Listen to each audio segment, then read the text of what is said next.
નું એક સપનું એવું છે કે મારે પૂરું કરવું છે.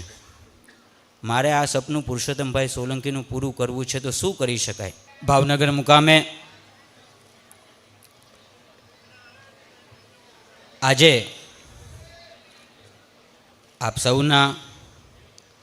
સાથ સહકાર, આપ સૌના આશીર્વાદ, આપ સૌના પ્રેમથી અને જેમ પારસભાઈએ કીધું ને કે જીવનમાં આપણા જીવનમાં ખરેખર કોઈક એક એવો વ્યક્તિ હોવો જોઈએ જે આપણી પ્રેરણા હોય, જેને નાનપણથી જોઈને આપણે મન એમ વિચારતા હોય કે એક દી હું પણ આવો બનીશ, એક દી હું પણ આવા કામો કરીશ. એવી મારી પ્રેરણા મારા ભગવાન, મારા સર્વશ્રેષ્ઠ એવા મારા બાપુજી ભાઈ શ્રી પુરુષોત્તમભાઈ સોલંકી, આપણા જ ભાવનગરનું ગૌરવ કહી શકાય અને ખૂબ સમયથી જેમની સાથે રાજકીય અને સામાજિક સંગઠનોમાં મેં કામ કર્યું છે અને આજે આપણું ગૌરવ છે એવા કેન્દ્રીય મંત્રી બેન શ્રી નીમુબેન બામણિયા, મારા પહેલાં જેમ મેં વક્તવ્ય આપ્યું એવા ભારતીય ભાજપના જિલ્લા પ્રમુખ આરસી કાકા, ભાઈ શ્રી તળાજાના ધારાસભ્ય ગૌતમભાઈ, પ્રદેશ મહામંત્રી રઘુભાઈ હુંમલ, કોરી સમાજના ટ્રસ્ટી બાબુભાઈ દેબયાન, શામજીભાઈ મેઘદૂત, બાબુભાઈ પરમાર, મંચસ્થ તમામ મહાનુભાવો, સામે બેસેલ મારા વિદ્યાર્થી મિત્રો, મારી માતાઓ બહેનો અને આગેવાનો, આમાં ઘણા બધા કર્મચારી મંડળ જે આ કાર્યક્રમને સફળ બનાવ્યું છે એ તમામ કર્મચારી મંડળોને હું મારા હૃદયથી એમનું આભાર માનું છું. અને મિત્રો, જેમ કે મેં કીધું ને કે એક આદર્શ, એક પ્રેરણા મારા ઘણા બધા વક્તવ્યોમાં અને અહીંયા સમાજની ખૂબ જૂની શાખાઓ બેસી છે. એકથી એક એવા સિનિયર આગેવાનો મંચ ઉપર રહી છે અને સામે બેસ્યા છે જે વર્ષોથી મારા બાપુજી સાથે કામ કર્યું. નાના મોટા સમાજની મિટિંગોમાં, પ્રશ્નોમાં એક વાત ખરેખર આ સાંભળવા જેવી છે કે માણસનું ફોકસ શું કહેવાય, માણસનું ધ્યેય અને એની સભ્રતા શું કહેવાય.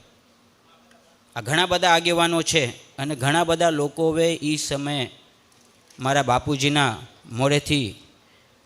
એક શબ્દ હંમેશા સાંભળ્યો છે એમના વક્તવ્યમાં કે ભલે પેટે પાટા બાંધી અને તમારા દીકરા દીકરીઓને ભણાવજો, પેટે પાટા બાંધી તમે તમારા દીકરા દીકરીઓને ભણાવજો અને ખાસ કરીને દીકરીઓને ભણાવજો, કારણ કે દીકરીઓ એક નહીં બે ઘર તારવે. એટલે એ જે ઉદ્બોધન મારા બાપુજીનું હતું ને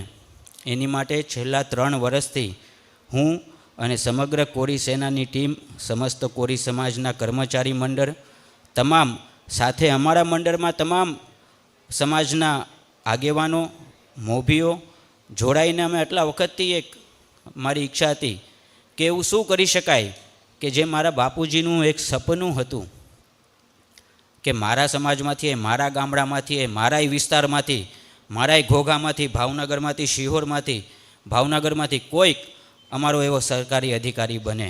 કોઈ ક્લાસ 1માં જાય, કાંઈક કોઈ ક્લાસ 2માં જાય, ક્લાસ 3માં જાય. તો એવું શું કરી શકાય? તો આના પહેલાં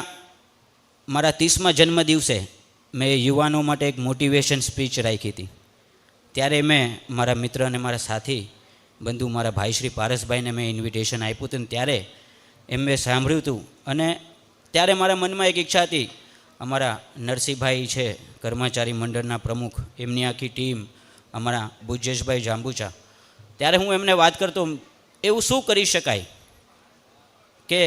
છેલ્લામાં છેલ્લો ગામમાં રહેલો મારો વિદ્યાર્થી, મારો ભાઈ કે મારી બેન એ ઘર બેઠે બેઠે એનું શિક્ષણ પ્રાપ્ત કરી શકે. કારણ કે સમાજમાં એવી ઘણી બધી નાના મોટા વિષયો મારા સુધી આવતા. કોઈક વિદ્યાર્થીઓને અહીંયા આવવું હોય તો એને હોસ્ટેલની વ્યવસ્થા નહોતી, કોઈને આવવું હોય તો એને સારું જમવાની વ્યવસ્થા નહોતી, જ્યાં હોસ્ટેલ હોય તો ત્યાં એની સ્કૂલ સુધી જવા કે કોલેજ સુધી જવાની વ્યવસ્થા સારી નહોતી. એવા ઘણા નાના મોટા વિષયો મારા સમક્ષ આવતા. ત્યારે મેં એવું વિચાર્યું કે કામ કરીએ, આપણે ભાવનગર જિલ્લાની 40 જિલ્લા પંચાયતો છે, 40 જિલ્લા પંચાયતોમાં એક સેન્ટર ઊભું કરીએ અને ત્યાં કોમ્પિટિટિવ સ્પર્ધાત્મક પરીક્ષાની તૈયારી કરવા માટે છોકરાઓને પ્રેરિત કરીએ. ત્યારે આ કર્મચારી મંડળો બધાવે હું બધાને હરેક તાલુકામાંથી બધાને આમંત્રણ દીધું કે આ વાતનું કાંક ચિંતન આપણે કરવું પડશે. અને પુરુષોત્તમભાઈનું એક સપનું એવું છે કે મારે પૂરું કરવું છે. મારે આ સપનું પુરુષોત્તમભાઈ સોલંકીનું પૂરું કરવું છે, તો શું કરી શકાય? ત્યારે ભાઈ શ્રી અશ્વિનભાઈ વે, માસ્ટર વે અને બધા આગેવાનો છેલ્લા 1 મહિના સુધી ચિંતન કરી અને પછી અમે એવો નિર્ણય લીધો કે આપણે એક ભાઈ ઓનલાઈન એપ્લિકેશન બહાર કાઢીએ, જેનાથી ખાલી ભાવનગર જિલ્લો જ નહીં બલ્કિ સમગ્ર ગુજરાતમાં રહેલા વિદ્યાર્થીઓ ઘરે બેઠા બેઠા ફ્રી ઓફ કોસ્ટથી એનું ભણતર, એનું શિક્ષણ કરી શકે. આમાં ભવિષ્યના દિવસોમાં તમારી બુક્સય બધી અપલોડો થશે, જેથી એક બુક્સની માટે જે મારા વિદ્યાર્થીઓને ગામ મૂકી અને શહેરમાં આવવું પડતું હતું, અને શહેરમાં આવી અને જે સમયનો એમને અભાવય થતો કે ભાઈ ગામડેથી ભાવનગર આવવું તો અડધો પોણો કલાક થાય, જાવું અડધો પોણો કલાક થાય, અહીંયા એ બધો સમય તમારો બચે અને તમે સારી રીતે ઘરે બેસી અને તમારા સમયે ઘણીવાર એવું હોય કે વિદ્યાર્થીઓ સવારના ઉઠીને ભણે તો એમને વધારે પૂરતે યાદ રહેતું હોય, કોકને એવું હોય કે સાંજે કોક ભણતા હોય, કોકને એવું હોય કે રાતમાં એકાંતમાં ભણવું જોતું હોય. તો એ ક્લાસીસની સમય મર્યાદા એવી નહોતી. તો આ ઓનલાઈન શિક્ષણ અમે એટલા માટે બહાર કાઢ્યું કે મારા વિદ્યાર્થીની અનુકૂળતાએ એ આમાં ગમે ત્યારે ભણી શકશે અને મારા બાપુજીનું જે અખંડ સપનું હતું એ સપનું પૂરું કરવા માટે આગામી દિવસોમાં અહીંયા મેં આખા ગુજરાતમાંથી અમારા કર્મચારી મંડળના પ્રમુખ રાજેશભાઈ વંશ, અમારા સેનાના તમામ પદાધિકારીઓ, મુખ્ય પ્રમુખો, તમામ ગામમાંથી સરપંચો અને પુરુષોત્તમભાઈ સોલંકી ફેન ક્લબમાં તમામ આવેલ અમારે ચાહે એ દીગુભાઈ હોય, નારુદાદા હોય, તમામ આગેવાનોની હારે સંકલનમાં રહી અને આગામી દિવસોમાં આ ભાવનગર જિલ્લામાં ગામડે